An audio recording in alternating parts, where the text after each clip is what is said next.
मोइनुल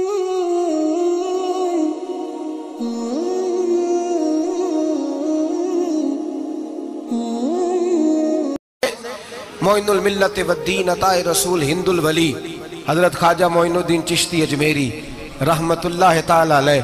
आप फरमाते मैं हज के लिए गया, जब मैं मिना मुज़दलिफ़ा अराफात में गया तो एक आदमी को मैंने लब्बैक कहते देखा। अकीदा मुसलमान का कि मेरा रब एक है, मेरा रब एक है, मेरा रब एक है, मेरा मालिक एक है, वहदहू ला शरीक, एक है मेरा अल्लाह। फरमाते मैंने उस शख्स को देखा लब्बैक लब्बैक लब्बैक पुकारता। वो आदमी जब लब्बैक कहता तो जवाब आता ला लब्बैक, तू गैर हाजिर है। वो फिर कहता मैं हाजिर हूँ, फिर आवाज आती तू गैर हाजिर है। हजरत ख्वाजा मोइनुद्दीन अजमेरी अलैहि रहमा फरमाते मैंने मजमे से बाजू पकड़ के बाहर निकाला और मैंने कहा भाई तुझे पता है जब तू लब्बैक कहता है तो जवाब आता है ला लब्बैक, तू गैर हाजिर है, तुझे पता है? आप फरमाते हैं वो रो पड़ा, कहने लगा मोइनुद्दीन मुझे पता है। मैंने कहा अच्छा? कहने लगा हुजूर 24 साल बीत गए, मैं हर साल हज करने आता हूँ, ये मेरा 24वां हज है और हर साल आके कहता हूँ लब्बैक लब्बैक, मैं मुस्तफ़ा करीम का वसीला लिए हाजिर हूँ, लब्बैक लब्बैक। ये बेनियाज है, हर साल मुझे कहता है ला लब्बैक, नहीं तू गैर हाजिर है, हर साल कहता है। ख्वाजा साहब फरमाते उसकी बात सुनी तो मेरे वजूद के रोंगटे खड़े हो गए। मैंने कहा फिर तू हर साल आ जाता है, हर साल ही आ जाता है, 24 साल हो गए हर साल। तो फरमाते उसने तौहीद बयान की तो मेरी चीखें निकल गईं। मैदाने आराफात में खड़े होके उसने तौहीद का ऐलान किया तो मेरा वजूद तड़पने लगा, आहें और सिसकियां निकलने लगी।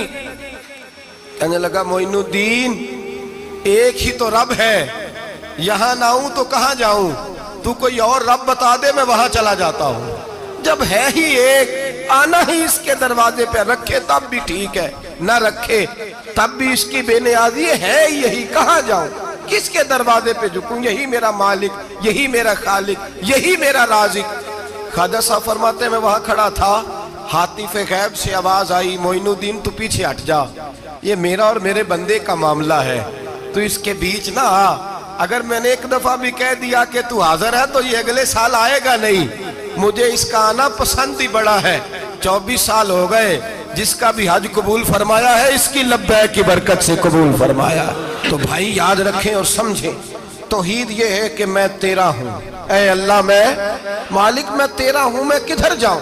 मेरे आला हजरत फाज़िल बरेलवी रहमतुल्लाह अलैह के वालिद गिरामी बड़ी खूबसूरत बात फरमाते मुझे दुआ मांगने का तरीका मेरी बीवी ने सिखाया है। हजरत किस तरह? फरमाने लगे एक दिन मुझे उसने कोई काम कहा, कोई ज़रूरत घर की बताई, तो मैंने कहा मेरे पास पैसे नहीं है, कुछ दिनों में दे दूंगा। औरतों का मिजाज होता है, घर के काम उन्होंने बताने होते। फिर 2-4 दिन के बाद कहने लगी हजरत वो एक काम कहा था। आप फरमाने लगी अभी जेब में पैसे नहीं है, जरा आते हैं तो कुछ कर देता हूँ। 2-4 दिन के बाद फिर अर्ज करती हुजूर वो मैंने कुछ गुजारिश की थी। आप फरमाते मुझे गुस्सा आया, नाराज हुआ। मैंने कहा तू बार बार कहती रहती है, तुझे बताया तो है, अभी मेरे पास पैसे नहीं, कहीं से आते हैं तो दे दूंगा। फरमाते जब मैंने झिड़का तो वो भली मानस रो पड़ी और रो करके उसने लफ्ज कहे तो मुझे रब करीम की तौहीद सिखा गई और मुझे अल्लाह से मांगने का तरीका बतला गई।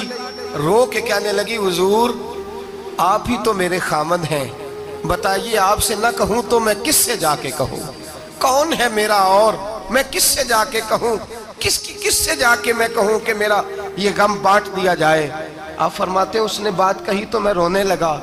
मुझे कहने लगी हुजूर क्या हुआ, आप रो पड़े? तो मैंने कहा समझ आ गई है, जब मैं भी कहूंगा ना मौला मैं बड़ा परेशान हूँ, मैं दुखी हूँ, मैं तकलीफ में हूँ, मैं आजमाइश में हूँ, मैं बीमार हूँ, ऐ अल्लाह मैं औलाद की वजह से परेशान हूँ, ऐ अल्लाह मैं जवान बेटी के सबब से परेशान हूँ, ऐ अल्लाह मैं फुला तकलीफ से परेशान हूँ, ऐ अल्लाह अमीर ज़बाना मेरी गुर्बत का मजाक उड़ाता है, ऐ अल्लाह जायदादों वाले मुझ बेघर को सताते हैं, ऐ मौला जमाने की तेज धूप आ गई है, तू ही मेरा रब है, बता तुझे ना कहूं तो किससे कहूं, تیری بارگاہ میں عرض نہ کروں تو کدھر جاؤں، تیرے حضور ناز نہ ہوں تو کہاں جاؤں۔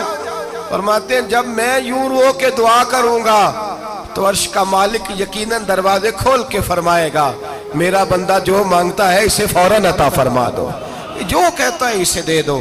بھائی تو اللہ کی بارگاہ میں جھکے گا، جب تو اللہ کے توحید کا تجھے رزلٹ یہ ملے گا کہ جگہ جگہ جھکنے سے تو بچ جائے۔ دوسرا فائدہ توحید کا یہ ہوتا ہے کہ عالمگیر سوچ پیدا ہوتی ہے۔ عالمگیر توحید باری تعالیٰ کا معنی یہ ہے کہ ساری کائنات کو رب نے پیدا فرمایا ہے۔ نبی پاک نے فرمایا الخلق و یال اللہ فاحب الخلق الی اللہ ما احسن الی یالہ، ساری مخلوق اللہ کا خاندان ہے اور اللہ اس بندے سے محبت کرتا ہے جو اس کی مخلوق سے پیار کرتا ہے۔ یہ سوچ پیدا ہوگی، سوچ۔ جب تو اللہ تبارک و تعالیٰ کی توحید کو مانے گا تو پھر تیری توجہ جائے گی کہ تیرے نبی پاک نے فرمایا ہے سارے انسانوں کو اللہ نے بنایا ہے، کوئی اجمی نہیں، کوئی عربی نہیں، کوئی گورا نہیں، کوئی کالا نہیں، کوئی اونچا نہیں، کوئی نیچا نہیں، کوئی غریب نہیں، کوئی امیر نہیں، ایک ہی صف میں کھڑے ہو گئے محمود و ایاز، نہ کوئی بندہ رہا نہ کوئی بندہ نواز، بنداؤ صاحبو محتاج و غنی ایک ہوئے اور تیری سرکار میں پہنچے تو سبھی ایک ہوئے۔ فرمایا جب تو اللہ کو مانے گا پھر اللہ کی ساری مخلوق سے تو پیار کرے گا اور پھر تو بندوں کی طرف سے بے نیاز ہو جائے گا۔ بندے کیا کہتے ہیں، وہ کیا سوچتے ہیں، کوئی تیری تعریف کرے تب بھی پرواہ نہیں، تنقید کرے تب بھی پرواہ نہیں، اس لیے کہ تیری توجہ رب تعالیٰ کی طرف ہو گئی، تو اللہ سے اجر لینا چاہتا ہے۔ اب تو اللہ تبارک و تعالیٰ کی بارگاہ سے اجر لینا چاہتا ہے، اب تیرا سارا خیال رب کریم کی طرف چلا گیا۔ اب تو یہی کہے گا کہ بس میرا رب راضی ہونا چاہیے۔ تو مخلوق سے پیار کرے گا، تو چھوٹے چھوٹے لوگوں سے محبت کرے گا، تو اشک شوئی کرے گا، غریب پروری کرے گا، اس لیے کہ تو سمجھتا ہے ساری مخلوق اللہ تبارک و تعالیٰ کی پیدا کردہ ہے، میں نے پیار کرنا۔